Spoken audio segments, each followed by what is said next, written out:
बेटा आज की वीडियो में चैप्टर रहेगा अल्कोहल्स, फिनॉल्स एंड ईथर्स। इस वीडियो में पूरा चैप्टर थोड़े कम टाइम में, शॉर्ट टाइम में कंप्लीट किया जाएगा। स्टार्ट करते हैं, इंट्रोडक्शन से स्टार्ट करते हैं। अल्कोहल्स क्या होते हैं, फिनॉल्स क्या होते हैं। देखिए अल्कोहल्स जो होते हैं वो एल्केन्स के हाइड्रोक्सी डेरिवेटिव्स होते हैं। किस तरह बनाते हैं? They are obtained by replacing one or more hydrogen atoms by OH group. Alkane से हाइड्रोजन एटम्स को OH ग्रुप की हेल्प से रिप्लेस करते हैं, एल्कोहल्स हमें मिल जाते हैं। ये देखो आप, जैसे हमारे पास एल्केन रहा, एल्केन में हाइड्रोजन को हटाना है, OH ग्रुप को लेके आना है, एल्कोहल बनेगा। ठीक है, एक से ज्यादा हाइड्रोजन एटम को भी आप रिप्लेस कर सकते हैं। फॉर एग्जाम्पल हमारे पास CH4 है, दैट इज मीथेन। CH4 से एक हाइड्रोजन हमने हटाया, OH ग्रुप को इंट्रोड्यूस कराया, तो हमें मिला CH3OH। तो एल्केन का यानी कि मीथेन का ये हाइड्रोक्सी डेरिवेटिव हुआ CH3OH, जिसको हम कहते हैं मीथेनॉल। फिनॉल की बात करें तो फिनॉल्स जो होते हैं वो हाइड्रोक्सी डेरिवेटिव होते हैं एरोमेटिक हाइड्रोकार्बन्स के। जैसे अल्कोहल्स एल्केन्स के हाइड्रोक्सी डेरिवेटिव्स होते हैं, उसी तरह फिनॉल्स एरोमेटिक हाइड्रोकार्बन्स के हाइड्रोक्सी डेरिवेटिव्स होते हैं। उसी तरह से जैसे हमने एल्केन से हाइड्रोजन 1 by 1 रिप्लेस किया, OH ग्रुप को इंट्रोड्यूस कराया, इसी तरह से एरोमेटिक हाइड्रोकार्बन से हाइड्रोजन को रिप्लेस कराते हैं, OH ग्रुप को लेके आते हैं, है ना। OH ग्रुप की हेल्प से हाइड्रोजन को रिप्लेस कराना है। ये देखो आप, ये बेंजीन है हमारे पास, बेंजीन का एक हाइड्रोजन हमने यहां से रिप्लेस कराया OH ग्रुप से, तो ये आपका फिनॉल बन गया। इसी तरह से दूसरा हाइड्रोजन, तीसरा हाइड्रोजन आप रिप्लेस करा सकते हैं। जब हम क्लासिफिकेशन की बात करते हैं तो क्लासिफिकेशन में मोनोहाइड्रिक अल्कोहल्स, मोनोहाइड्रिक मतलब जो आपका अल्कोहल होगा उसमें केवल एक OH ग्रुप होगा। For example CH3OH, CH3CH2OH। इसी तरह अगर मोनोहाइड्रिक फिनॉल की बात करें तो यहां पे भी मोनो मींस सिंगल होता है बेटा, एज यू नो, तो यहां पे सिंगल OH ग्रुप प्रेजेंट होगा। डाइहाइड्रिक अल्कोहल्स सिंपली दो OH ग्रुप यहां पे प्रेजेंट होंगे। एग्जांपल आपके सामने CH2OH, CH2OH, यहां CH3CHOH, CH2OH, दो हाइड्रोक्सिल ग्रुप आपको दिख रहे हैं, डाइहाइड्रिक अल्कोहल कहा जाता है। अगर दो से ज्यादा alcoholic group, hydroxy group present है कंपाउंड के अंदर, तो उसको हम पॉलीहाइड्रिक अल्कोहल्स कहते हैं। For example CH2OH, CHOH, CH2OH। ठीक है, ट्राईहाइड्रिक अल्कोहल है, लेकिन जनरली हम कहते हैं कि दो से ज्यादा हाइड्रोक्सिल ग्रुप प्रेजेंट है, तो फिर वो पॉलीहाइड्रिक अल्कोहल्स वाली कैटेगरी में आ जाता है। सिमिलर वे में आप फिनॉल बना सकते हैं, dihydric phenol, trihydric phenol, polyhydric phenol. Monohydric alcohols का फर्दर क्लासिफिकेशन कर दें on the basis of hybridization, तो sp3 हाइब्रिडाइजेशन और sp2 हाइब्रिडाइजेशन। उस कार्बन का हाइब्रिडाइजेशन देखते हैं जो कार्बन OH ग्रुप के साथ डायरेक्टली अटैच्ड होता है। ठीक है, तो यहां पे हम देखते हैं, देखो ये वाला एक अल्कोहल है RCH2OH, ये कार्बन sp3 हाइब्रिडाइज्ड है। RCHROH, ये कार्बन sp3 हाइब्रिडाइज्ड है। यहां इस कार्बन पे जिसपे OH ग्रुप अटैच्ड है, 3 अल्काइल ग्रुप लगे हुए हैं, लेकिन ये कार्बन sp3 हाइब्रिडाइज्ड है। अब देखेंगे प्राइमरी, सेकेंडरी, टर्सरी अल्कोहल्स। देखो बेटा, अगर इस कार्बन से केवल एक अल्काइल ग्रुप अटैच्ड है, बड़ी सिंपल सी बात है, तो प्राइमरी अल्कोहल कहा जाता है। दो अल्काइल ग्रुप प्रेजेंट है, सेकेंडरी अल्कोहल हम कहते हैं, और अगर 3 अल्काइल ग्रुप प्रेजेंट है, टर्सरी अल्कोहल कहा जाता है। बहुत सिंपल सी बात हो जाती है। इसमें हम कहते हैं एल्लाइलिक अल्कोहल्स, है ना, ये sp3 हाइब्रिडाइज्ड कार्बन रहेगा to which OH group is directly attached. Allylic alcohols वाली एक कैटेगरी बनती है। देखो कैसे होता है, जिस कार्बन से OH अटैच्ड है that should be sp3 hybridized, but this carbon is directly should be directly attached to doubly bonded carbon atom. तो इस तरह के जो अल्कोहल्स हमारे पास बनते हैं उनको हम एलाइलिक अल्कोहल्स कहते हैं। समझ में आ गई बात? अब यहां देखो, ये रिंग वाला स्ट्रक्चर है, लेकिन यहां पे जिस कार्बन से OH अटैच्ड है sp3 हाइब्रिडाइज्ड है, और ये कार्बन डबली बॉन्डेड कार्बन एटम से अटैच्ड है, एलाइलिक अल्कोहल्स होते हैं। बेंजाइलिक अल्कोहल्स की अगर बात करें तो बेंजाइलिक अल्कोहल्स में जो ये कार्बन है जिससे OH अटैच्ड है, आप देख सकते हैं ये बेटा आपका sp3 हाइब्रिडाइज है। आप ध्यान से देखो, और अगर ये कार्बन जिस तरह यहां डबली बॉन्डेड कार्बन एटम के साथ अटैच था, इसी तरह से अगर ये बेंजीन रिंग के साथ अटैच हो जाता है तो फिर ये जो अल्कोहल बनता है इसको हम बेंजाइलिक अल्कोहल कहते हैं। ठीक है, ये वो कैटेगरी है जिसमें कार्बन जिससे OH अटैच्ड है sp3 हाइब्रिडाइज्ड है। बात करते हैं sp2 हाइब्रिडाइज्ड अगर है तो विनाइलिक अल्कोहल्स, ये देखो आप CH2 डबल बॉन्ड CHOH, यहां OH ग्रुप आपका डायरेक्टली डबली बॉन्डेड कार्बन एटम से अटैच होगा, तो फिर ये कार्बन sp2 हाइब्रिडाइज होगा और ऐसा कार्बन विनाइलिक कार्बन और ऐसा अल्कोहल विनाइलिक अल्कोहल कहा जाता है।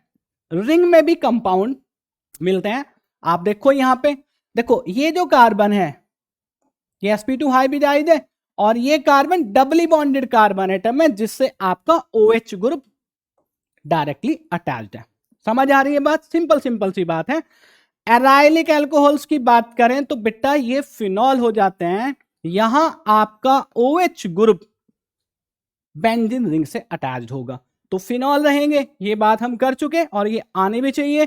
और ये जो कार्बन यहां पे है बेंजीन रिंग वाला, ये बड़ी सिंपल सी बात है, आप बच्चों के लिए sp2 हाइब्रिडाइज होता है। ये क्लासिफिकेशन की बात है। इसके बाद कॉमन एंड IUPAC नॉमेनक्लेचर। आप देखो अल्कोहल में जब हम IUPAC नेमिंग की बात करते हैं तो वहां पे जो सफिक्स होता है वो ऑल होता है ना। Number of carbon atoms count करेंगे, एल्केन, एल्केन में मीथेन, प्रोपेन है ना, इथेन या ब्यूटेन जो भी है, जितने नंबर ऑफ कार्बन एटम्स है उसके अकॉर्डिंग, और उसमें बाद में क्या करेंगे, ऑल ऐड करेंगे। जैसे यहां पे एक कंपाउंड है CH3OH, तो इसमें एक कार्बन है, OH ग्रुप लगा हुआ है, तो ये हुआ बेटा मीथेन, हुआ ना। और मीथेन में ई हटा के क्या ऐड करेंगे, ऑल, कंपाउंड क्या बना, मीथेनॉल। ये जानते हैं आप, लेकिन ये IUPAC नेमिंग का तरीका है जो हमको आना चाहिए। यहां 3 कार्बन एटम्स हैं, ठीक है, OH, तो क्या हो गया प्रोपेन, प्रोपेन में ई हटाएंगे और ऑल ऐड करेंगे, कंपाउंड का नाम होगा प्रोपेनॉल। यहां देखो कार्बन एटम्स यहां भी 3 हैं, लेकिन यहां जो OH ग्रुप है आपका वो सेकंड वाले कार्बन एटम पे प्रेजेंट है, तो जो कंपाउंड होगा वो बेटा प्रोपेन 2 ऑल होगा, क्योंकि हमें उस कार्बन की पोजीशन भी बतानी होगी जिस कार्बन पे हमारा फंक्शनल ग्रुप प्रेजेंट है।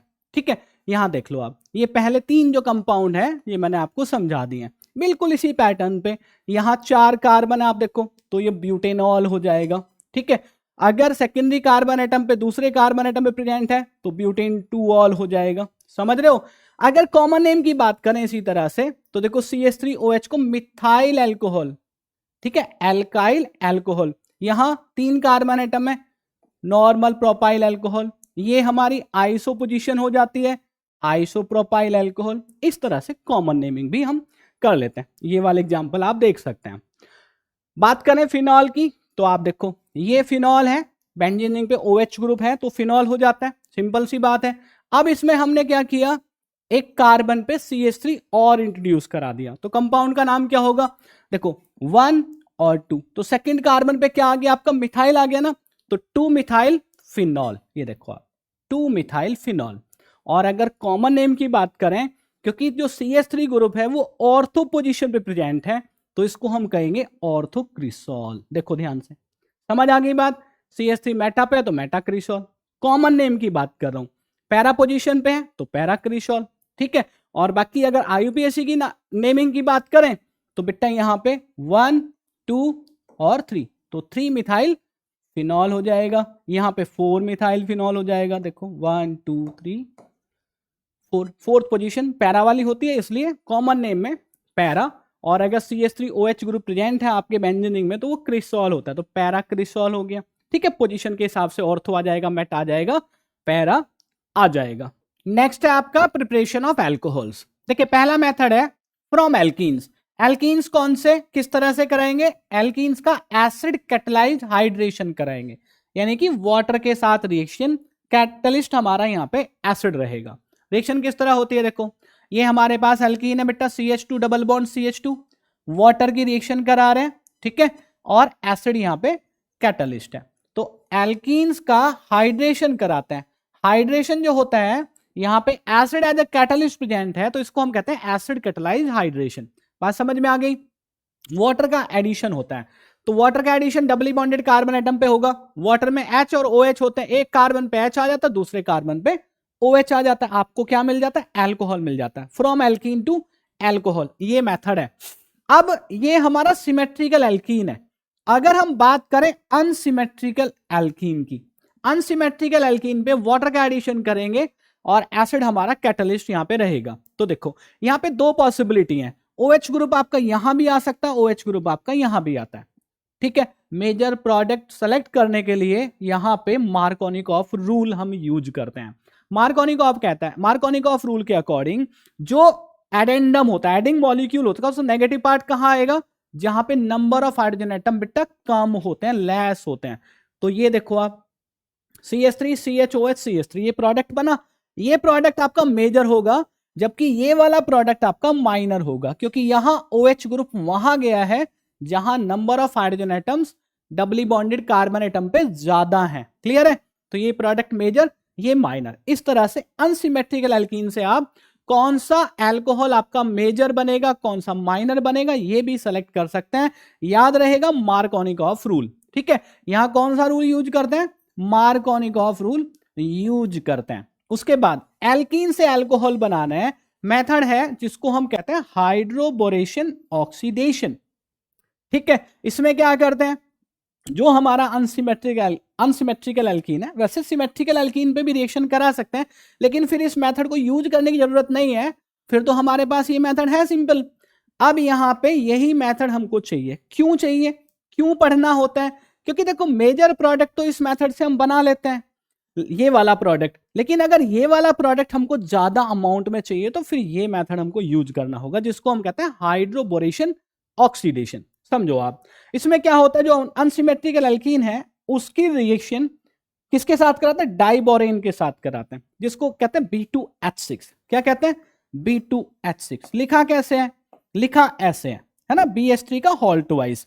अब यहां जब इसकी रिएक्शन होती है तो यहां बनता है बेटा try alkyl borane, try alkyl borane. देखो 3 एल्काइल ग्रुप यहां पे, अब एल्काइल ग्रुप आपका यहां प्रोपाइल ग्रुप है, तो ट्राई प्रोपाइल बोरेन हो जाएगा। उसके बाद इसका करते हैं ऑक्सीडेशन, है ना, बेसिक मीडियम में। ऑक्सीडाइजिंग एजेंट क्या है, H2O2। तो जब रिएक्शन कराते हैं तो ये देखो ये वाला अल्कोहल मिला, ये वाला अल्कोहल इस वाले मेथड में माइनर था, यहां ये मेजर अमाउंट मिलता है, ज्यादा अमाउंट में बनता है, ठीक है। लेकिन आप ध्यान दोगे ये हाइड्रोबोरेशन ऑक्सीडेशन से जो अल्कोहल हमको मिल रहा है, ये बिल्कुल इस तरह से मिला है जैसे एंटी मार्कोनिकॉफ रूल यूज करके हमने अल्कोहल बनाया हो, ठीक है। लेकिन वो रूल यहां पे यूज नहीं कर सकते, क्योंकि वो रूल तो एंटी मार्कोनिकॉफ रूल तो केवल HBr का एडिशन जो हम कराते हैं इन द प्रेजेंस ऑफ पर ऑक्साइड, जिसको हम परऑक्साइड इफेक्ट भी कहते हैं।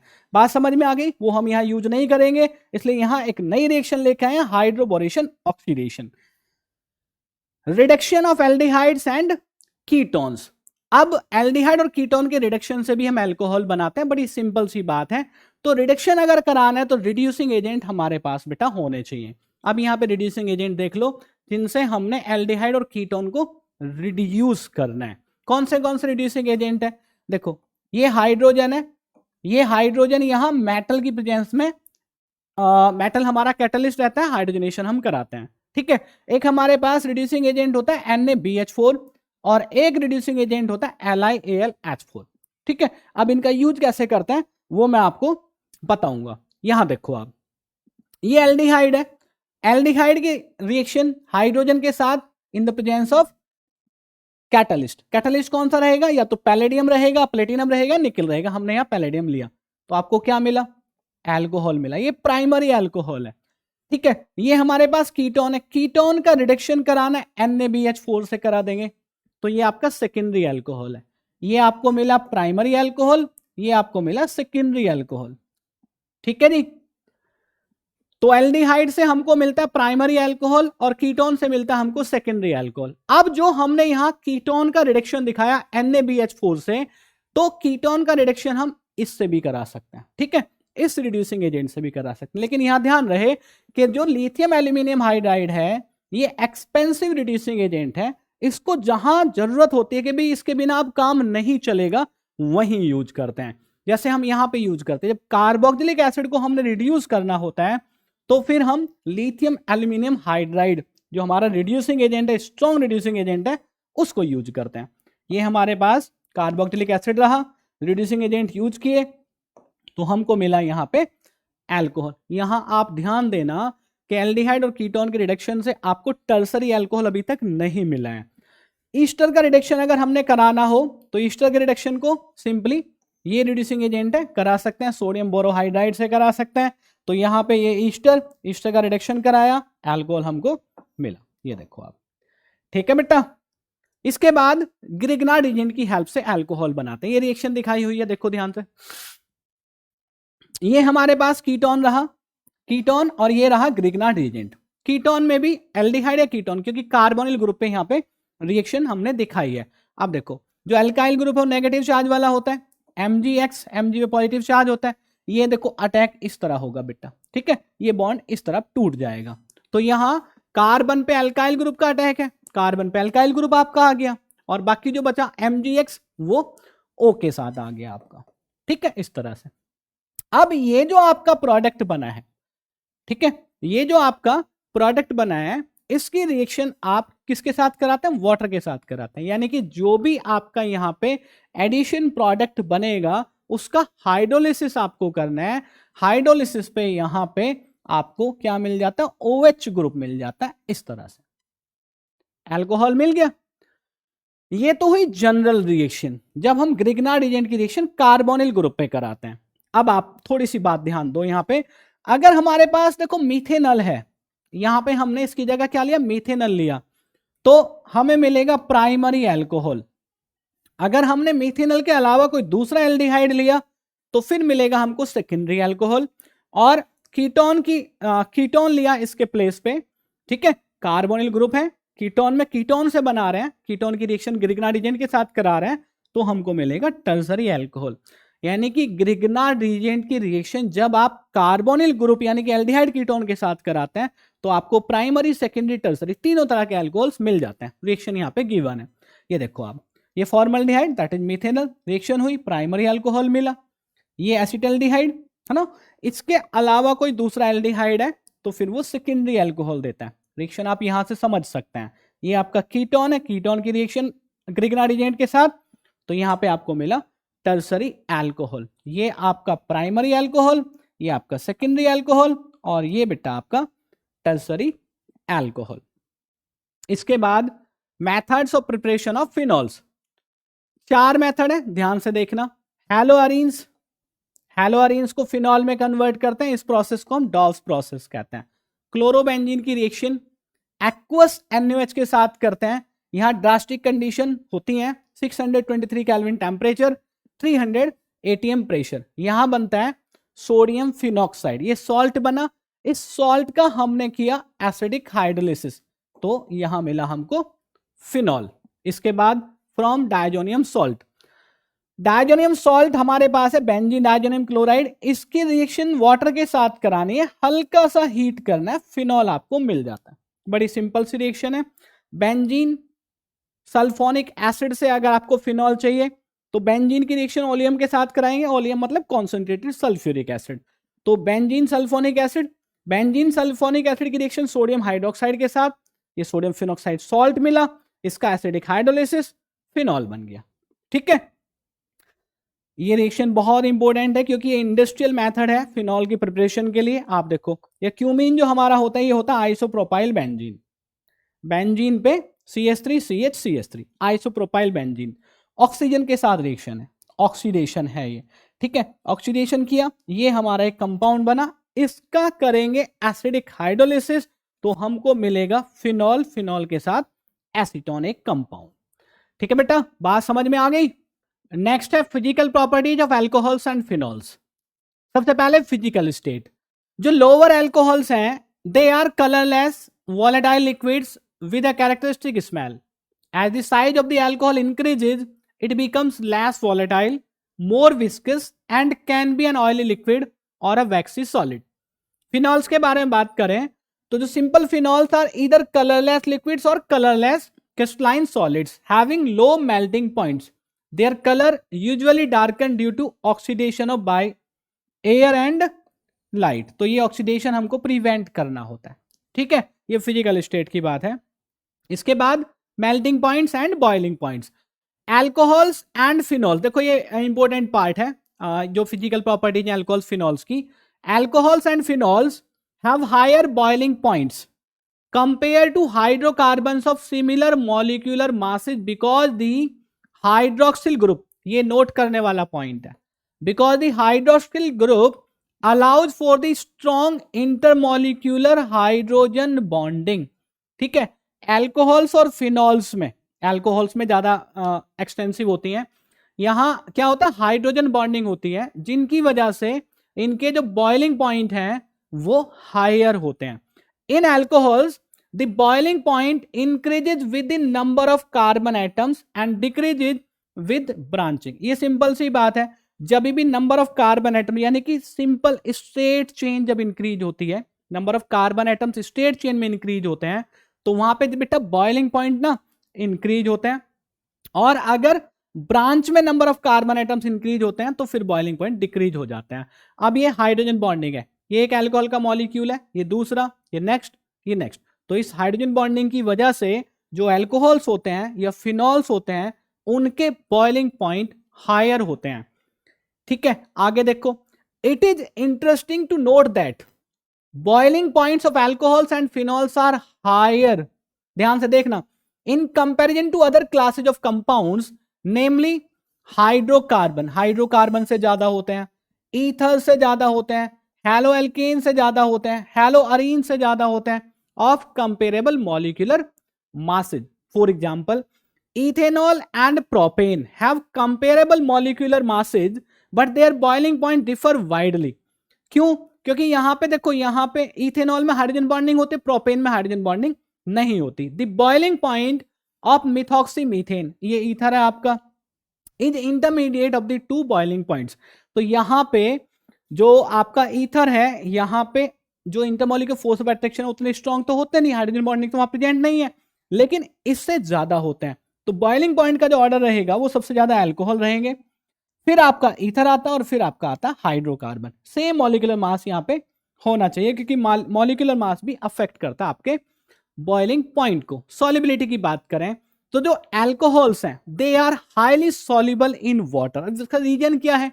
इसका रीजन बेटा ये है because alcohol molecules can form hydrogen bonds with water molecules. जब अल्कोहल्स और वाटर को मिक्स करते हैं तो वाटर क्या करता है, सॉरी अल्कोहल्स क्या करते हैं, वाटर के साथ हाइड्रोजन बॉन्डिंग बना लेते हैं, जिसकी वजह से जो इनकी सॉल्युबिलिटी है वो बहुत ज्यादा होती है।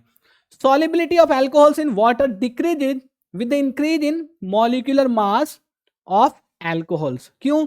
क्योंकि वहां पे हाइड्रोफोबिक पार्ट, जो नंबर ऑफ कार्बन आइटम्स बढ़ेंगे तभी तो मॉलिक्यूलर मास इंक्रीज होगा, तो जो हाइड्रोफोबिक पार्ट है वो इंक्रीज होगा, तो फिर जो सॉल्युबिलिटी है वो डिक्रीज हो जाएगी। Unlike alcohols, phenols are only slightly soluble in water. तो बात समझ में आ गई, ये सॉल्युबिलिटी की बात है।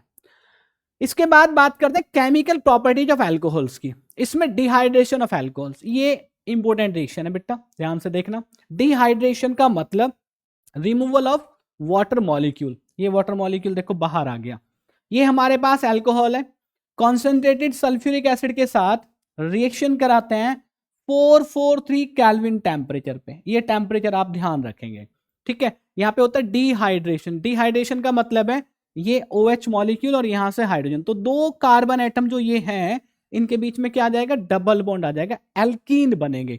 जब भी डिहाइड्रेशन अल्कोहल का होता है एल्कीन्स आर फॉर्म्ड। अब अगर यहां पे अल्कोहल को ले एक्सेस में और टेम्परेचर ले 413 केल्विन, ठीक है, तो यहां पे अल्कोहल का डिहाइड्रेशन तो होता है, लेकिन जैसे ऊपर एल्कीन बन रहे थे ना, यहां आपके बनते हैं ईथर। ठीक है, क्या बनते हैं? ईथर बनते हैं। ध्यान रहेगा, दो टेम्परेचर है। 443 केल्विन टेम्परेचर पे अगर आप हीट करते हैं अल्कोहल को एसिड के साथ तो आपको मिलेंगे एल्कीन, और अगर 413 केल्विन टेम्परेचर पे सल्फ्यूरिक एसिड के साथ हीट करते हैं अल्कोहल को तो फिर आपको मिलते हैं ईथर। ठीक है, दोनों रिएक्शन बहुत इंपॉर्टेंट रिएक्शन है। Oxidation of alcohols. अब ऑक्सीडेशन में क्या होता है, देखो ये प्राइमरी अल्कोहल है, प्राइमरी अल्कोहल ऑक्सीडाइज कराएंगे तो ये मिलेगा आपको एल्डिहाइड। अब ये डिपेंड करेगा कि भी रिएक्शन जो है वो कहां रुक रही है, हमने बहुत बार पढ़ी है ये बातें। तो अगर ऑक्सीडाइजिंग एजेंट स्ट्रॉन्ग है आपका तो फिर ये रिएक्शन प्राइमरी अल्कोहल आपको कन्वर्ट कर होके मिलेगा कार्बोक्सिलिक एसिड में। लेकिन माइल्ड ऑक्सीडाइजिंग एजेंट है तो रिएक्शन को आप यहां रोक सकते हैं। वो देख लेंगे कौन से ऑक्सीडाइजिंग एजेंट है यहाँ पे। सेकेंडरी अल्कोहल की बात करें तो सेकेंडरी अल्कोहल का जो ऑक्सीडेशन होगा, सेकेंडरी अल्कोहल ऑक्सीडेशन पे आपको क्या देते हैं? कीटोन देते हैं। और टर्सरी अल्कोहल का ऑक्सीडेशन अगर आप कराते हैं तो बेटा यहां कोई रिएक्शन नहीं होती। यानी कि सिंपली बात है, प्राइमरी अल्कोहल सेकेंडरी अल्कोहल को आपको क्या कराना है? ऑक्सीडाइज कराना है। अब ऑक्सीडाइजिंग एजेंट की बात सुनो। देखो स्ट्रॉन्ग ऑक्सीडाइजिंग एजेंट है तो जो प्राइमरी अल्कोहल है आपको कार्बोक्सिलिक एसिड दे देगा, जैसे K2Cr2O7 है, KMnO4 है। लेकिन आपको क्या चाहिए? आपको एल्डिहाइड चाहिए, आपको कीटोन चाहिए, तो आपको चाहिए माइल्ड ऑक्सीडाइजिंग एजेंट, और वो यहां पे है CrO3 PCC, pyridinium क्लोरोक्रोमेट। ठीक है, तो वो यूज कर लेंगे। तो ये देखो प्राइमरी अल्कोहल है, ये इनमें से कोई भी एक ऑक्सीडाइजिंग एजेंट आपने यूज किया तो आपको मिला एल्डिहाइड। कार्बोक्सिलिक एसिड अब आपको नहीं मिलेगा because you are using mild oxidizing agents. यहां आपका सेकेंडरी अल्कोहल है, CrO3 के साथ ऑक्सीडेशन कराएंगे तो आपको मिलेगा कीटोन, क्योंकि सेकेंडरी अल्कोहल आपको ऑक्सीडेशन पे क्या देता है? कीटोन देता है। अब ये स्पेसिफिक रिएक्शन है एक अलग तरह की, लेकिन एग्जाम में बहुत बार पूछी गई है, ध्यान देंगे आप। देखो प्राइमरी अल्कोहल को जब आप हीट करते हैं 573 केल्विन टेम्परेचर पे कॉपर के साथ, है ना, हीटेड कॉपर के ऊपर से अल्कोहल को पास करते हैं तो प्राइमरी अल्कोहल आपका एल्डिहाइड में कन्वर्ट हो जाता है। ये ऑक्सीडेशन है बेसिकली, लेकिन तरीका अलग है। ठीक है, अब यहां देखो आप, ये आपका सेकेंडरी अल्कोहल, ये आपका प्राइमरी अल्कोहल रहा, ये आपका सेकेंडरी अल्कोहल रहा। सेकेंडरी अल्कोहल को जब हीटेड कॉपर के ऊपर से पास करेंगे, टेम्परेचर ये मेंटेन करना है तो आपको कीटोन मिलेंगे। ये एल्डिहाइड मिला, ये कीटोन मिला। उसके बाद अगर बात है टर्सरी अल्कोहल की, अब टर्सरी अल्कोहल बेटा यहां तो रिएक्शन नहीं दे रहा था, लेकिन यहां अगर हीटेड कॉपर के ऊपर से आप टर्सरी अल्कोहल को पास करते हैं तो डिहाइड्रोजनेशन नहीं होता, यानी कि ऑक्सीडेशन नहीं होता। क्या हो जाता है? डिहाइड्रेशन हो जाता है, वाटर मॉलिक्यूल का रिमूवल होता है। यहां से एक हाइड्रोजन OH ग्रुप, तो यहां इन दो कार्बन के बीच में, इन दो कार्बन के बीच में क्या आता है? डबल बॉन्ड आता है। रिएक्शन नोट करने वाली है। ठीक है, प्राइमरी अल्कोहल को हीटेड कॉपर के ऊपर से पास करते हैं 573 केल्विन पे, हमको क्या मिलता है? एल्डिहाइड मिलता है। सेकेंडरी अल्कोहल को हीटेड कॉपर के ऊपर से 573 केल्विन टेम्परेचर पे पास करते हैं, कीटोन मिलता है। समझ गए? टर्सरी अल्कोहल को हीटेड कॉपर के ऊपर से पास करते हैं एट टेम्परेचर 573 केल्विन, तो वहां पे डिहाइड्रोजनेशन ना होके क्या होता है? डिहाइड्रेशन होता है, एल्कीन्स आर फॉर्म्ड। नेक्स्ट है reaction of alcohols with hydrogen halides. Chemical properties पढ़ रहे हैं ना, देखो अल्कोहल की रिएक्शन हाइड्रोजन हैलाइड के साथ करते हैं तो यहां पे क्या होता है? सब्स्टिट्यूशन रिएक्शन होती है। देखो आप, ये हाइड्रोजन OH को रिप्लेस करता है, एल्काइल हैलाइड बना, वाटर। ठीक, अब ये जो रिएक्शन है यहां पे एक रिएजेंट होता है ना, एक मिक्सचर हमारे पास anhydrous ZnCl2 and concentrated HCl। ये मिक्सचर को हम कहते हैं लुकास रिएजेंट। अब लुकास रिएजेंट ये रिएक्शन बेसिकली कराता है। अब ये Lucas reagent primary secondary tertiary alcohol के साथ अलग अलग तरीके से रिएक्शन शो करता है, जिसकी हेल्प से हम प्राइमरी सेकेंडरी और टर्सरी अल्कोहल्स को क्या कर पाते हैं? डिस्टिंग्विश कर पाते हैं। रिएक्शन देख लीजिए आप, प्राइमरी अल्कोहल लुकास रिएजेंट के साथ रूम टेम्परेचर पे कोई रिएक्शन शो नहीं करता। समझ गए? सेकेंडरी अल्कोहल रिएक्शन दिखाता है, लेकिन यहां रिएक्शन थोड़ी स्लो जाती है। टर्सरी अल्कोहल इंस्टेंटली रिएक्शन देते हैं, तो जब एल्काइल हैलाइड और वाटर का मिक्सचर रहेगा तो यहाँ पे जो सॉल्यूशन रहेगा वो टर्बिड रहेगा, हैजी सॉल्यूशन रहेगा। ठीक है, तो यहाँ सेकेंडरी अल्कोहल के केस में जब रिएक्शन होती है तो टर्बिडिटी आती है कुछ टाइम के बाद, तो कहते हैं 3 से 5 मिनट के बीच में टर्बिडिटी हमको मिल जाती है। टर्सरी अल्कोहल की रिएक्शन अगर हम कराएं तो जो टर्बिडिटी यहाँ पे मिलती है वो बिट्टा इंस्टेंटली मिलती है। तो इस तरह से प्राइमरी, सेकेंडरी, टर्सरी अल्कोहल्स में डिस्टिंक्शन हम कर पाते हैं with the help of Lucas reagent. Alcohols की रिएक्शन फास्फोरस हैलाइड्स के साथ देखते हैं। तो अल्कोहल की रिएक्शन PCl5 के साथ आप देखो, एल्काइल हैलाइड बनेगा POCl3 HCl। अब ये रिएक्शन ट्राई हैलाइड के साथ है ना, फास्फोरस ट्राई हैलाइड के साथ, तो यहाँ पे एल्काइल हैलाइड और H3PO3 अब जो फास्फोरस ट्राई हैलाइड होते हैं PCl3 को छोड़ के जो PBr3 PI3 होते हैं बेटा स्टेबल नहीं होते, ठीक है, बहुत कम स्टेबल होते हैं। तो इनको ड्यूरिंग द रिएक्शन ही हमको प्रिपेयर करना होता है। कैसे करते हैं? अल्कोहल के साथ रिएक्शन करानी है PBr3 या PI3 की, तो हम क्या करते हैं, रेड फास्फोरस के साथ हैलोजन लेते हैं। हैलोजन कौन सा, या तो Br2 या I2। जब ये दोनों रिएक्शन करेंगे तो बनेगा रेड फास्फोरस और हैलोजन ब्रोमीन रिएक्शन करेगा तो PBr3 बनेगा, तो यहाँ पे मिलेगा आपको एल्काइल ब्रोमाइड। समझ गए?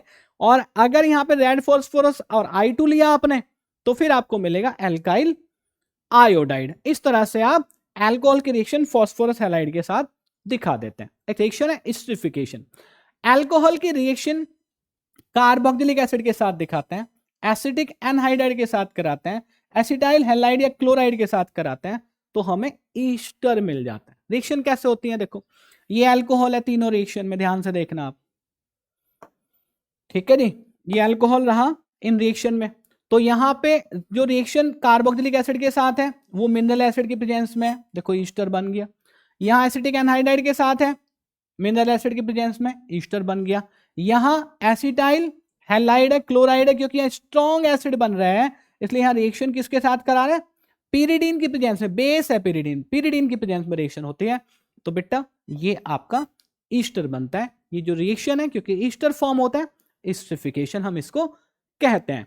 Reaction of alcohols with thionyl chloride SOCl2, alcohol SOCl2, alkyl halide SO2 HCl। समझ गए? तो यहां पे हमको प्योर एल्काइल हैलाइड मिलता है क्योंकि ये दोनों प्रोडक्ट जो हैं वो बेटा कैसे गैसेस स्टेट में फॉर्म होते हैं, एस्केप कर जाते हैं, तो हमको प्योर एल्काइल हैलाइड मिलता है, ज्यादा अमाउंट मिलेगा, रिएक्शन बेटर कही जाती है। Acidic character of alcohols and phenols.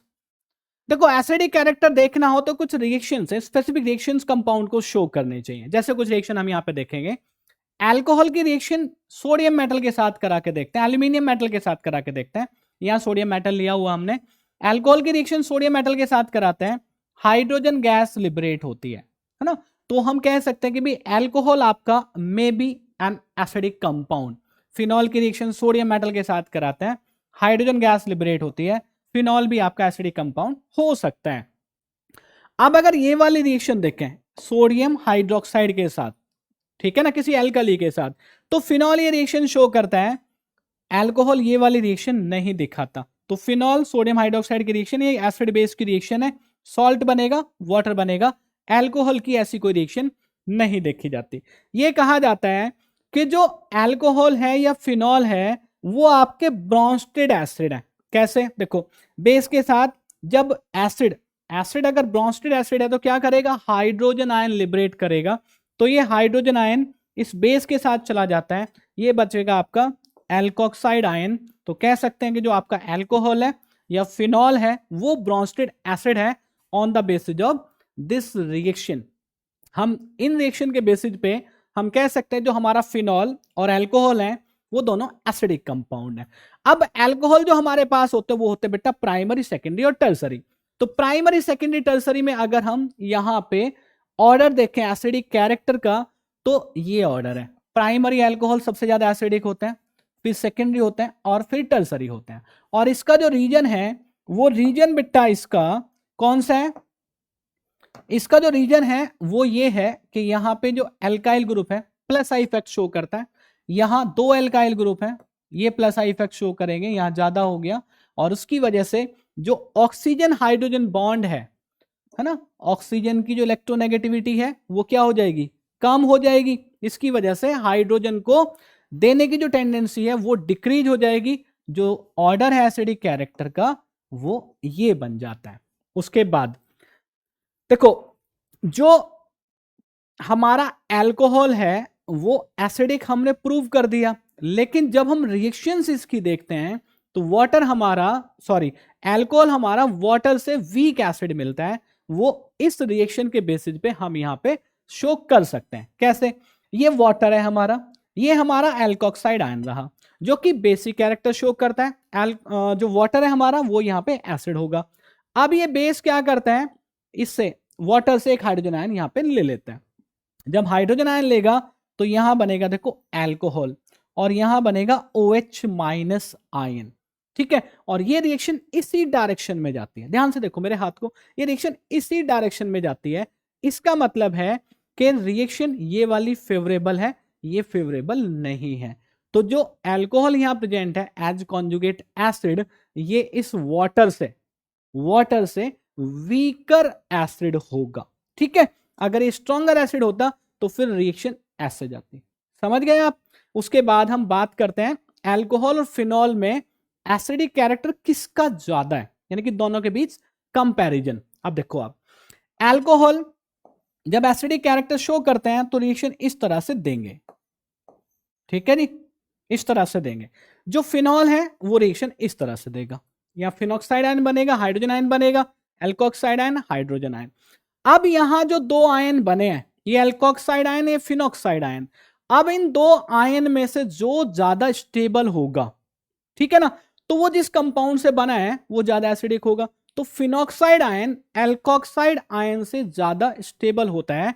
और ये क्यों होता है इसको हम एक्सप्लेन करते हैं on the basis of resonance. जो एल्कोक्साइड आयन हमारा बिट्टा है उसमें कोई रेजोनेंस नहीं होता, फिनॉक्साइड आयन में ये रेजोनेंस होता है। तो फिनॉक्साइड आयन हमारा रेजोनेंस स्टेबलाइज्ड कंपाउंड हो गया, स्पीसीज हो गया। इस वजह से जो हमारे फिनॉल होते हैं they are more acidic than alcohol. अब यहां पे सब्स्टिट्यूएंट की बात करते हैं। ठीक है, फिनॉल में अगर हमारे पास कोई सब्स्टिट्यूएंट प्रेजेंट है तो अब यहां पे देखो, जो NO2 ग्रुप है, NO2 ग्रुप बेटा ये इलेक्ट्रॉन विड्रॉइंग ग्रुप है। इलेक्ट्रॉन विड्रॉइंग ग्रुप देखो इस तरह से होता है। और ये है CH3, ये है electron releasing group. Alkyl group का भी मैंने बताया था प्लस आई इफेक्ट। तो जो इलेक्ट्रॉन विड्रॉइंग ग्रुप होते हैं वो एसिडिक स्ट्रेंथ इंक्रीज करते हैं। नोट दिस पॉइंट, जो इलेक्ट्रॉन विड्रॉइंग ग्रुप होते हैं वो फिनॉल में एसिडिक कैरेक्टर इंक्रीज करते हैं। जो इलेक्ट्रॉन रिलीजिंग ग्रुप या इलेक्ट्रॉन डोनेटिंग ग्रुप होते हैं वो एसिडिक कैरेक्टर डिक्रीज करते हैं। तो यहां पे NO2 ग्रुप प्रेजेंट है, that is electron withdrawing group present है। यहां पे कोई ग्रुप प्रेजेंट नहीं है, यहां पे इलेक्ट्रॉन डोनेटिंग ग्रुप प्रेजेंट है। तो ये वाला जो कंपाउंड है पैरा नाइट्रोफिनॉल, ये फिनॉल से ज्यादा एसिडिक होगा। ये सब्स्टिट्यूएंट का इफेक्ट देख रहे हैं। और अगर CH3 ग्रुप प्रेजेंट है तो ये फिर पैरा मिथाइल फिनॉल जो होगा वो फिनॉल से लेस एसिडिक होगा। तो जो ऑर्डर है आपका on the basis of substituent वो एसिडिक कैरेक्टर का ये बन जाता है। Chemical properties of phenols, electrophilic aromatic substitution देखेंगे। देखो अब जो OH ग्रुप होता है बेटा ये ऑर्थो पैरा डायरेक्टिंग, जो OH ग्रुप है आपका ये ऑर्थो पैरा डायरेक्टिंग होता है और आपका रिंग को एक्टिवेट करने वाला ग्रुप होता है, यानी कि एक्टिवेटिंग ग्रुप होता है। तो अगर हम हैलोजिनेशन इसका कराते हैं, यानी कि रिएक्शन जो होती हैं इलेक्ट्रोफिलिक सब्स्टिट्यूशन रिएक्शन वो बहुत ही इजीली चली जाते हैं यहाँ पे। तो ये हमारा फिनॉल रहा, फिनॉल की रिएक्शन ब्रोमीन के साथ कराते हैं NCH2। ठीक है, नॉन पोलर सॉल्वेंट यहाँ पे लिया हमने। तो यहाँ पे हमारे कंपाउंड बने, ऑर्थो वाला प्रोडक्ट मिला हमको, पैरा वाला प्रोडक्ट मिला। पैरा वाला प्रोडक्ट जनरली मेजर होता है, यानी कि ज्यादा अमाउंट में बनता है। इसके बाद हम बात करें नाइट्रेशन की, तो नाइट्रेशन में ये देखो आप, ये रिएक्शन होगी डाइल्यूट HNO3 के साथ है। ठीक है, ऑर्थो वाला प्रोडक्ट बना, पैरा वाला प्रोडक्ट बना, यहां भी पैरा वाला प्रोडक्ट मेजर होगा। लेकिन यहां जो ये वाली रिएक्शन है हैलोजिनेशन वाली, इस रिएक्शन को अगर आप ब्रोमीन वाटर के साथ कराते हैं। वाटर यहाँ पोलर सॉल्वेंट है क्योंकि OH ग्रुप रिंग को एक्टिवेट करके रखता है, इसलिए जब आप ब्रोमीन वाटर के साथ रिएक्शन कराते हैं तो तीनों पोजीशन पे आपको ब्रोमीन मिलता है। कंपाउंड का नाम होता है 2,4,6 ट्राइब्रोमोफिनॉल। ये व्हाइट कलर का कंपाउंड बनता है सॉलिड फॉर्म में, व्हाइट पीपीटी जिसको हम कहते हैं। समझ गए? अब यहां पे कॉन्सेंट्रेटेड नाइट्रिक एसिड के साथ रिएक्शन है, ठीक है। तो तीनों पोजीशन पे आप देखो, तीनों पोजीशन पे नाइट्रो ग्रुप आपको मिलेगा, ये बनेगा 2,4,6 ट्राई नाइट्रोफिनॉल जिसको हम पिक्रिक एसिड कहते हैं। रिएक्शन का पैटर्न समझो आप, OH ग्रुप रिंग एक्टिवेट करता है, इसलिए रिएक्शन पोलर सॉल्वेंट में हो, नॉन पोलर सॉल्वेंट में होती है या डाइल्यूट HNO3 के साथ होती है तो ऑर्थो पैरा सब्स्टिट्यूटेड प्रोडक्ट हमको मिलता है। लेकिन यहां रिएक्शन अगर पोलर सॉल्वेंट में कराई और यहां रिएक्शन अगर कॉन्सेंट्रेटेड नाइट्रिक एसिड के साथ कराई तो प्रोडक्ट आपको इस तरह से मिलेंगे। ब्रोमीन वाटर के साथ रिएक्शन है 2,4,6 ट्राइब्रोमोफिनॉल और कॉन्सेंट्रेटेड नाइट्रिक एसिड के साथ रिएक्शन है 2,4,6 ट्राइनाइट्रोफिनॉल। ये पिक्रिक एसिड और वो व्हाइट कलर का कंपाउंड 2,4,6 ट्राइब्रोमोफिनॉल। दोनों रिएक्शन आप ध्यान से देख लो, एग्जाम में बहुत बार पूछी जाती हैं। इसके बाद रीमर टीमन रिएक्शन। रीमर टीमन रिएक्शन देखेंगे बेटा, फिनॉल की रिएक्शन CHCl3 एक्वस NaOH के साथ, ये हमारा एक इंटरमीडिएट यहां पे बनता है, ठीक है, जिसमें ये CHCl2 रहता है, ध्यान से देखना। अब इसका करते हैं बेसिक हाइड्रोलिसिस, NaOH के साथ रिएक्शन, NH के साथ रिएक्शन करेंगे, ये CHCl2 ग्रुप आपका CHO में कन्वर्ट हो रहा है, ध्यान से देखो CHO में कन्वर्ट हो रहा है, ठीक है। अब यहां क्योंकि O- Na+ है, एसिडिक हाइड्रोलिसिस करेंगे, OH में कन्वर्ट करेंगे, कंपाउंड बना सैलिसिल्डिहाइड 2 हाइड्रोक्सी बेंजल्डिहाइड, ठीक है। कॉल्बेज रिएक्शन, दोनों रिएक्शन सेम है, बस यहां पे ध्यान देना आप कि यहां पे आपका है CHO ग्रुप, है ना, और यहां पे आपका आया COH ग्रुप। दोनों रिएक्शन एक साथ पढ़ लो आप। कॉल्बेज रिएक्शन, फिनॉल की रिएक्शन NaOH के साथ, ये सॉल्ट बन गया, एसिड बेस की रिएक्शन है, कार्बन डाइऑक्साइड के साथ रिएक्शन करेंगे और उसके बाद एसिडिफिकेशन या एसिडिक हाइड्रोलिसिस, आपको ये बना सैलिसिलिक एसिड जिसको हम कहते हैं 2 हाइड्रोक्सी बेंजोइक एसिड। ये सैलिसिल्डिहाइड CHO ग्रुप है, ये salicylic acid. Reamer टीमन reaction, कॉल्बेज reaction, ये दोनों रिएक्शन भी इंपॉर्टेंट है। Reaction of phenol with zinc dust, अब जब जिंक डस्ट के साथ इसको हीट करते हैं फिनॉल को, तो आप ध्यान देना एक रिएक्शन यही ऐसी है बेटा जिसमें कार्बन ऑक्सीजन वाला जो बॉन्ड है ये ब्रेक हो जाता है, तो यहां पे बनता आपका बेंजीन, ठीक है। और कोई रिएक्शन आपको ऐसी देखने को नहीं मिलेगी। ऑक्सीडेशन करेंगे तो ये देखो फिनॉल है आपका Na2Cr2O7 इन सल्फ्यूरिक एसिड, तो ये कंपाउंड ऑक्सीडाइज होके, फिनॉल ऑक्सीडाइज होके आपको बेंजो क्यूनॉन देता है। अब बात करेंगे ईथर्स के बारे में। देखो ईथर्स क्या होते हैं, ईथर्स में भी हाइड्रोजन को हमने रिप्लेस कराना होता है और इंट्रोड्यूस कराना होता है OR group in place of hydrogen. तो यहां पे देखो ये ईथर मिला, OAR ग्रुप लेके आएंगे, AR जो है यहां पे वो आपका सिंपली एरोमेटिक रिंग है, यानी कि आपका बेंजीन रिंग है, लेके आएंगे तो यहां पे आपको ROAR, ये दोनों आपको ईथर मिलते हैं, ठीक है ना। अब क्लासिफिकेशन ऑफ ईथर्स बड़ा सिंपल है, एक होते हैं सिंपल और सिमेट्रिकल ईथर्स, जिनमें जो एल्काइल ग्रुप होते हैं वो दोनों सेम होते हैं, ठीक है ना, ये एल्काइल ग्रुप ये एल्काइल ग्रुप दोनों सेम है तो सिमेट्रिकल ईथर कहा जाएगा। मिक्स्ड और अनसिमेट्रिकल में दोनों एल्काइल ग्रुप आपके डिफरेंट होते हैं, यहां पे एक जो ग्रुप है आपका वो एराइल ग्रुप भी हो सकता है।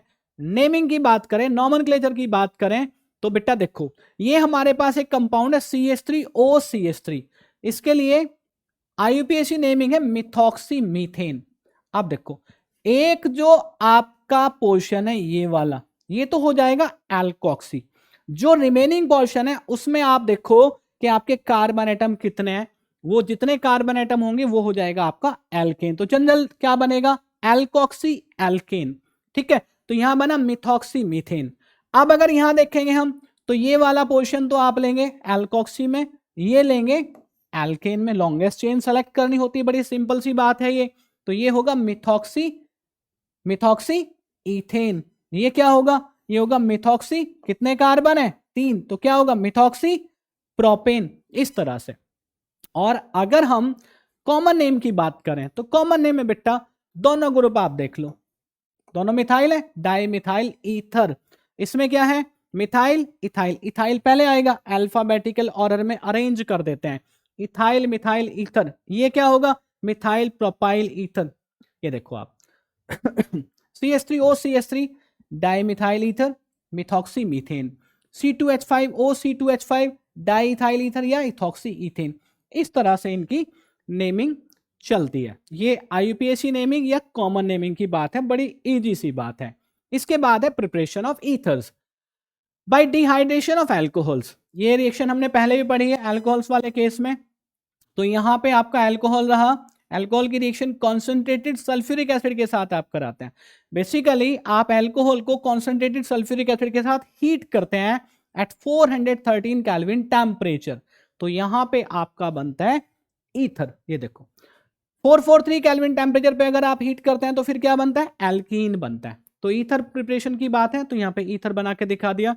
एक दूसरा बहुत इंपॉर्टेंट मेथड यहाँ पे है जिसको हम कहते हैं विलियमसन सिंथेसिस। ठीक है बेटा, अभी आप देखो विलियमसन सिंथेसिस में क्या होता है, एक होता है हमारा सोडियम एल्कोक्साइड RO-Na+, इसकी रिएक्शन एल्काइल हैलाइड के साथ कराता है। तो एल्काइल हैलाइड के साथ कराता है तो देखो ये ना, ये इस तरह से इस कार्बन पे यहां अटैक करता है।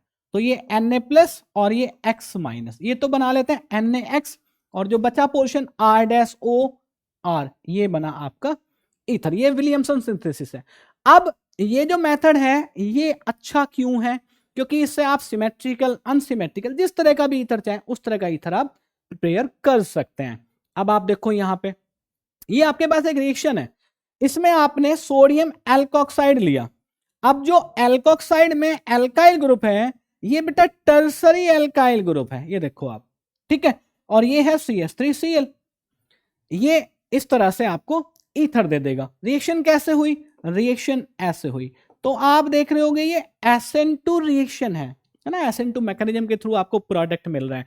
तो यहां पे आपको क्या चाहिए, बड़ी सिंपल सी बात है, यहां पे आपको ऐसा एल्काइल ग्रुप चाहिए जो बल्कियर ना हो, जिसपे बल्की ग्रुप अटैच ना हो, तभी तो ये इजीली अटैक कर पाएगा, SN2 रिएक्शन तभी तो जा पाएगी। लेकिन अगर इसमें रिवर्स हो जाए, यानी कि यहां एल्कोक्साइड में तो आपको मिले छोटा वाला है ना स्मॉलर एल्काइल ग्रुप, और एल्काइल हैलाइड में मिले बड़ा alkyl group, bulkier alkyl group, तो फिर रिएक्शन आपकी SN2 मैकेनिज्म के थ्रू नहीं जा सकती, क्योंकि वहां पे स्टेरिक हिंड्रेंस हो जाएगा। ये देखो ये इस तरह यहाँ कार्बन पे अटैक कैसे करेगा, नॉट पॉसिबल।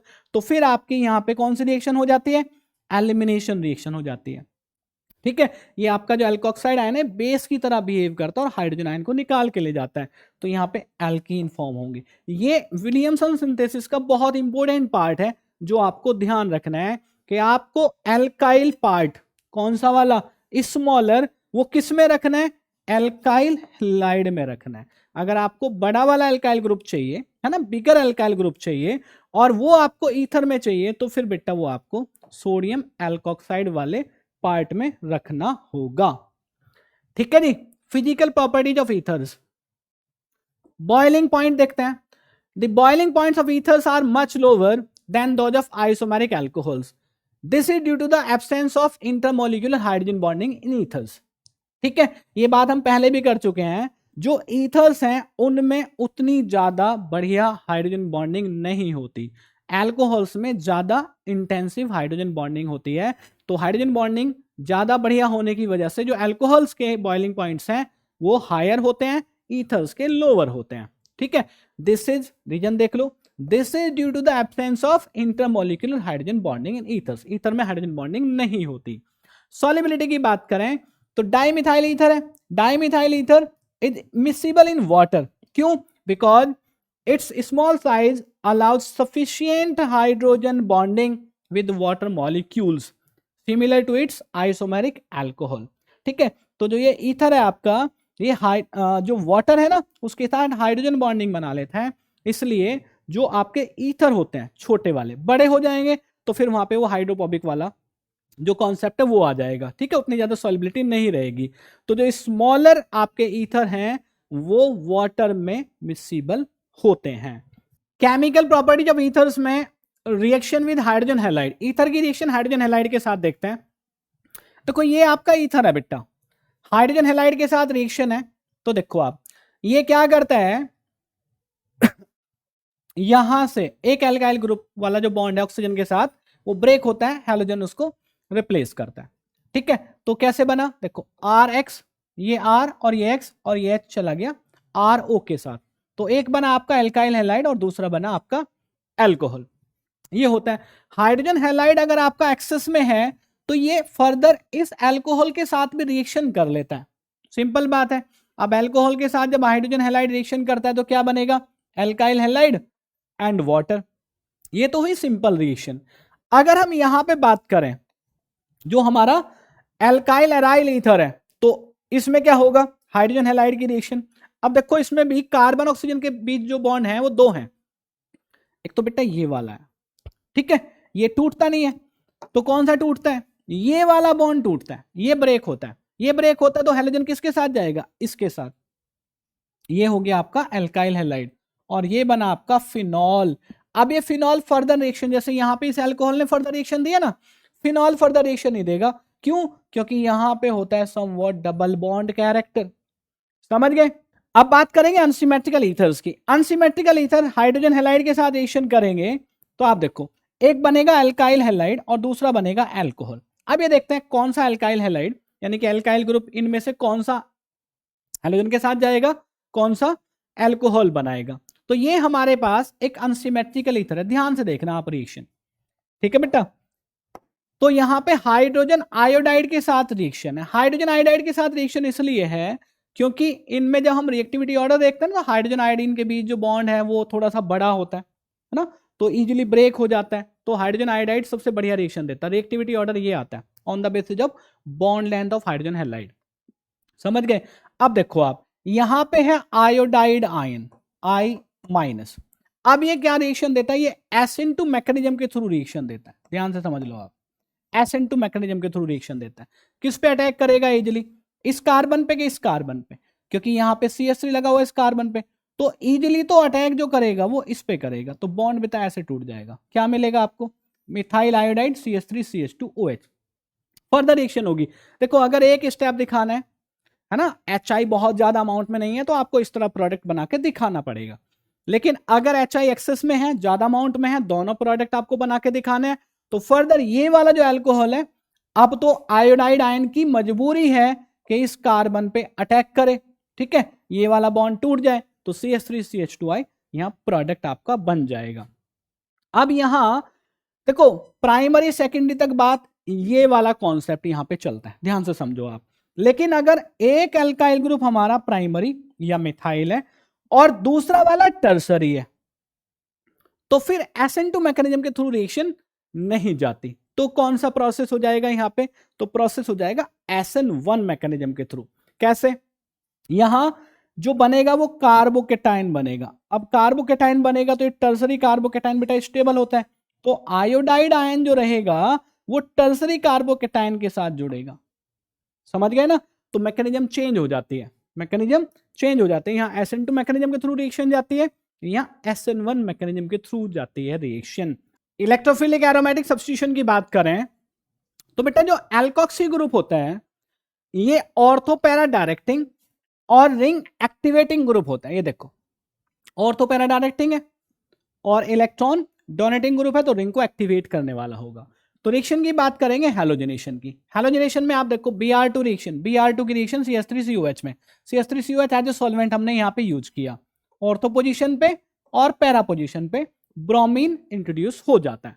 ठीक है, नाइट्रेशन कराएंगे। नाइट्रेशन कैसे कराते हैं, ऐसे कराते हैं, इस मिक्सचर के साथ रिएक्शन कराते हैं।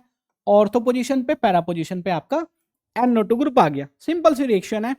फ्रीडल क्राफ्ट एल्काइलेशन एसाइलेशन कराएंगे तो बेटा ये अल्काइल एराइल ईथर आपका CH3Cl के साथ रिएक्शन एनहाइड्रस AlCl3, यहाँ पे कैटलिस्ट होता है लुईस एसिड, तो ये रिएक्शन देखो ऑर्थो पोजीशन पे CH3 ग्रुप, पैरा पोजीशन पे CH3 ग्रुप। इसी तरह से एसिटाइल क्लोराइड के साथ रिएक्शन है, तो एसिटाइल ग्रुप आपका ऑर्थो पोजीशन पे और पैरा पोजीशन पे इंट्रोड्यूस हो जाता है। ठीक है, अल्कोहल फिनॉल ईथर चैप्टर के वो क्वेश्चंस जो 2025 में बोर्ड में पूछे गए हैं। ठीक है, स्टार्ट करते हैं। देखिए पहला क्वेश्चन है, can sodium ethoxide and tertiary butyl chloride be used for the preparation of tertiary butyl ethyl ether. तो सबसे पहले ये वाला यहां तक का क्वेश्चन देखते हैं।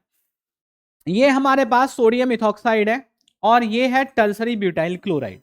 देखिए इस मेथड से ये जो कंपाउंड है टर्सरी ब्यूटाइल इथाइल ईथर ये नहीं बनाया जा सकता। क्यों नहीं बनाया जा सकता? क्योंकि यहां पे जो रिएक्शन है वो न्यूक्लियोफिलिक सब्स्टिट्यूशन होती है।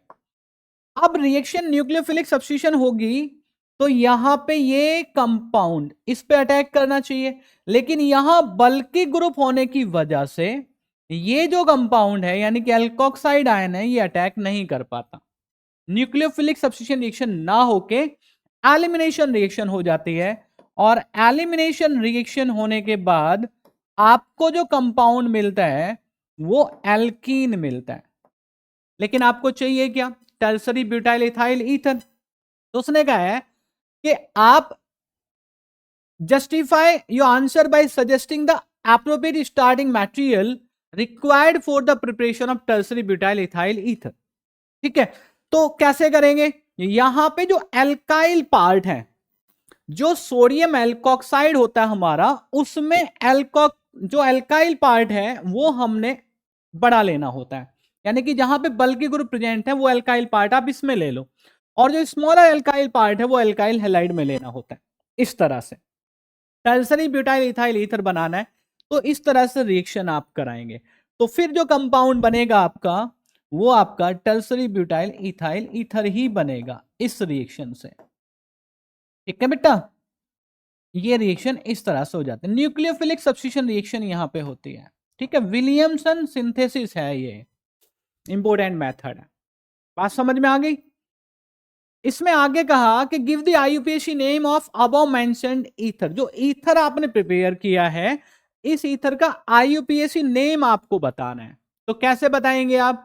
देखो यहां पे 1, 2 और 3, तो सेकंड पोजीशन पे मिथाइल आपका प्रेजेंट है और सेकंड पोजीशन पे आपका इथॉक्सी प्रेजेंट है। तो कंपाउंड का जो नाम होगा वो होगा 2 इथॉक्सी 2 मिथाइल प्रोपेन। 3 कार्बन है तो प्रोपेन, ये आईयूपीएसी नेम होगा जो टर्सरी ब्यूटाइल इथाइल ईथर आपका बना है। नेक्स्ट क्वेश्चन है, what happens when phenol is treated with Br2 water. और दूसरा कंपाउंड कौन सा लिया? Concentrated HNO3।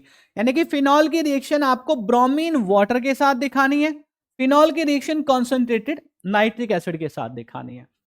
ब्रोमीन वाटर के साथ जब रिएक्शन होती है तो यहां पे ऑर्थो, दोनों ऑर्थो और जो पैरा पोजीशन है उस पे ब्रोमीन आ जाता है। कंपाउंड बनता है 2,4,6 ट्राई ब्रोमोफिनॉल। ठीक है बेटा, ये कंपाउंड बना।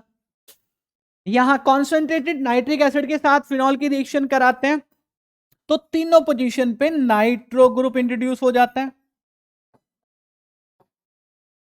ये आपका बनता है 2,4,6 ट्राई नाइट्रो फिनॉल। अब ये जो कंपाउंड है बेटा इसका जो कॉमन नेम है वो पिक्रिक एसिड है। 2,4,6 ट्राई नाइट्रोफिनॉल को पिक्रिक एसिड भी आप कहते हैं। ठीक है, ये रिएक्शन हो गई, ये क्वेश्चन हो गया आपका। इसके बाद why phenol does not undergo protonation easily. Protonation का मतलब होता है हाइड्रोजन आयन को एक्सेप्ट करना। अब हाइड्रोजन आयन को फिनॉल एक्सेप्ट क्यों नहीं कर पाता? क्योंकि देखो जो ऑक्सीजन, फिनॉल का जो ऑक्सीजन है उसके जो electron pair, lone pair of electrons हैं वो यहां रेजोनेंस में इस तरह से इन्वॉल्व हो जाते हैं, तो H+ को एक्सेप्ट करने के लिए वो अवेलेबल नहीं होते। तो क्या आंसर होगा कि जो ऑक्सीजन पे लॉन पेयर ऑफ इलेक्ट्रॉन्स हैं वो हाइड्रोजन आयन के लिए इजीली अवेलेबल नहीं है। दैट्स वाई जो फिनॉल है does not undergo protonation easily. ठीक है बेटा, इसके बाद which is stronger acid, phenol और क्रिसॉल। फिनॉल और क्रिसॉल में स्ट्रॉन्गर एसिड कौन है? दोनों एसिडिक कैरेक्टर शो करते हैं। देखो फिनॉल का आयनाइजेशन इस तरह से होगा, फिनॉक्साइड आयन बनेगा, हाइड्रोजन आयन बनेगा। यहां जो क्रिसॉल है इसका भी इसी तरह से होगा, OH से हाइड्रोजन आयन H+ की फॉर्म में जाएगा। अब यहां देखने वाली बात यह है कि जो ऑक्सीजन पे नेगेटिव चार्ज है ना, वो कितना ज्यादा है। अब ये कैसे होगा? देखो जो फिनॉक्साइड आयन है वो स्टेबल होता है, ठीक है। अब जो CH3 है, CH3 क्या है? इलेक्ट्रॉन रिलीजिंग ग्रुप है। इलेक्ट्रॉन रिलीजिंग ग्रुप कहो या इलेक्ट्रॉन डोनेटिंग ग्रुप कहो, इलेक्ट्रॉन डोनेटिंग ग्रुप क्या करते हैं? जो ये फिनॉक्साइड आयन है इसकी जो स्टेबिलिटी है उसको कम करते हैं, ठीक है ना। उसकी जो स्टेबिलिटी है उसको कम करते हैं। इस वजह से हम कहते हैं कि जो इलेक्ट्रॉन डोनेटिंग ग्रुप है वो क्या करेंगे? एसिडिक स्ट्रेंथ फिनॉल का कम करेंगे, ठीक है। तो कौन ज्यादा एसिडिक हुआ? फिनॉल ज्यादा एसिडिक हुआ, है ना। Phenol is more acidic than cresol. Cresol में इलेक्ट्रॉन डोनेटिंग ग्रुप प्रेजेंट है, electron donating group acidic strength बेटा डिक्रीज कर देते हैं। नेक्स्ट क्वेश्चन है आपका, what happens when phenol react with bromine in CH2 और कॉन्सेंट्रेटेड नाइट्रिक एसिड, ठीक है। तो देखो जब ब्रोमीन फिनॉल के साथ रिएक्शन करता है CH2 में, तो फिर तीनों पोजीशन पे ब्रोमीन नहीं आता, ऑर्थो पोजीशन पे आता है और पैरा पोजीशन पे आता है, और जो मेजर प्रोडक्ट होता है वो बेटा पैरा वाला होता है, ठीक है। इस तरह से कंपाउंड बनेगा। और यहां कॉन्सेंट्रेटेड नाइट्रिक एसिड के साथ जब रिएक्शन करेंगे फिनॉल की, तो तीनों पोजीशन पे नाइट्रो ग्रुप आता है, 2,4,6 ट्राई नाइट्रोफिनॉल, जिसको हम पिक्रिक एसिड भी कहते हैं। क्या कहते हैं? पिक्रिक एसिड भी कहते हैं, ठीक है। इस तरह से रिएक्शन हो जाएंगी। इसके बाद right the mechanism of alcohol reacting as nucleophile in a reaction with CH3+। Methyl carbocation है बेटा, ये मिथाइल कार्बोकेटाइन के साथ अल्कोहल की रिएक्शन बतानी है। देखो ये हमारा हो गया अल्कोहल और ये हो गया मिथाइल कार्बोकेटाइन। जो अटैक होगा वो इस तरह से होगा, ठीक है। जो अटैक होगा वो इस तरह से होगा। तो जब अटैक होके जो स्पीसीज बनेगा वो स्पीसीज बेटा ये रहेगा, CH3 CH2 OH है, तो ये O और ये H आप यहां पे दिखा दो, यहां आ जाएगा पॉजिटिव चार्ज, ठीक। CH3 जुड़ गया ऑक्सीजन के साथ। अब क्या होगा? अब ये जो हाइड्रोजन है, ये हाइड्रोजन H+ की फॉर्म में यहां से जाएगा, -H+, ठीक है। इस तरह से रिएक्शन होगी बेटा, न्यूक्लियोफाइल की तरह यहां अल्कोहल आपका बिहेव कर रहा है। तो ये न्यूक्लियोफिलिक अटैक है मिथाइल कार्बोकेटाइन पे। समझ आ गई बात? ये जो कंपाउंड है ये कंपाउंड आपका यहां पे बन गया। इसके बाद क्वेश्चन है, why phenol does not undergo reaction involving COH bond. Carbon oxygen bond क्यों ब्रेक नहीं होता फिनॉल में, ये क्वेश्चन है। तो बेटा यहां पे आपको रेजोनेटिंग स्ट्रक्चर्स फिनॉल के लिख के दिखाने हैं, और जब आप रेजोनेटिंग स्ट्रक्चर्स लिखेंगे इस तरह से, तो यहां आप देखोगे कि ऑक्सीजन और कार्बन के बीच में डबल बॉन्ड कैरेक्टर है, ठीक है। यहां पे डबल बॉन्ड कैरेक्टर होने की वजह से जो कार्बन ऑक्सीजन के बीच बॉन्ड है वो स्ट्रॉन्गर हो जाता है, और स्ट्रॉन्गर हो जाने की वजह से क्या होता है? ये बॉन्ड ब्रेक नहीं हो पाता, ठीक है। इसलिए जो फिनॉल है, कार्बन ऑक्सीजन के बीच जो बॉन्ड बना है उसके क्लीवेज की वजह से ये क्लीवेज यहां पे नहीं होता। समझ आ गई बात? इसके बाद how can you distinguish between butane 1-ऑल एंड 2-मिथाइल प्रोपेन 2-ऑल by using HCl in the presence of anhydrous ZnCl2। देखो HCl और ZnCl2 का जो मिक्सचर होता है उसको हम कहते हैं लुकास रिएजेंट, ठीक। Lucas reagent is the mixture of HCl and anhydrous ZnCl2। अब ये जो आपका कंपाउंड है अल्कोहल, ये प्राइमरी अल्कोहल है और ये आपका सेकेंडरी अल्कोहल है, सॉरी टर्सरी अल्कोहल। तो प्राइमरी अल्कोहल के साथ रिएक्शन यहां दिखाई हुई है। देखो जब ये प्राइमरी अल्कोहल रिएक्शन करेगा तो यहां पे क्या बनेगा? यहां पे आपका बनेगा एक तो एल्काइल हैलाइड और एल्काइल हैलाइड जो बेटा ये बनेगा वाटर के अंदर, ठीक है। अब ये मैंने बना के दिखा दिया आपको, लेकिन रूम टेम्परेचर पे ये वाली रिएक्शन, क्योंकि प्राइमरी अल्कोहल है, प्राइमरी अल्कोहल ये रिएक्शन नहीं शो करते, है ना। तो primary alcohol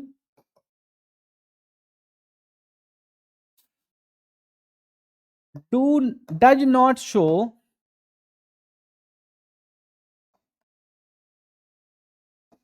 this reaction at room temperature, ठीक। अब जो टर्सरी अल्कोहल है वो रिएक्शन कैसे देगा? टर्सरी अल्कोहल में यहां OH की जगह क्या आ जाएगा? Cl आ जाएगा। तो यहां रिएक्शन होगी बेटा, ठीक है, यहां रिएक्शन होगी, और यहां रिएक्शन होगी। इसमें एक चीज और आपको ध्यान रखनी है, क्योंकि जो एल्काइल हैलाइड है वाटर के साथ है, और वाटर और एल्काइल हैलाइड जब मिक्स होते हैं तो यहां पे जो सॉल्यूशन बनता है वो हैजी सॉल्यूशन बनता है, टर्बिड सॉल्यूशन बनता है, धुंधलापन यहां पे रहता है। तो हमको जब रिएक्शन होती है तो ये समझ आ जाता है कि हाँ रिएक्शन हुई है या नहीं हुई है। तो यहां पे वो हैजीनेस नहीं आएगी, because reaction does not take place. यहां पे रिएक्शन होती है, रूम टेम्परेचर पे रिएक्शन होती है, और यहां पे टर्बिडिटी आ जाती है। टर्बिडिटी का मतलब वही है हैजीनेस, है ना, क्लाउडीनेस आ जाती है। तो इस तरह से हम ब्यूटेन 1ऑल और 2 मिथाइल प्रोपेन 2ऑल में डिस्टिंक्शन कर सकते हैं, ठीक है बेटा।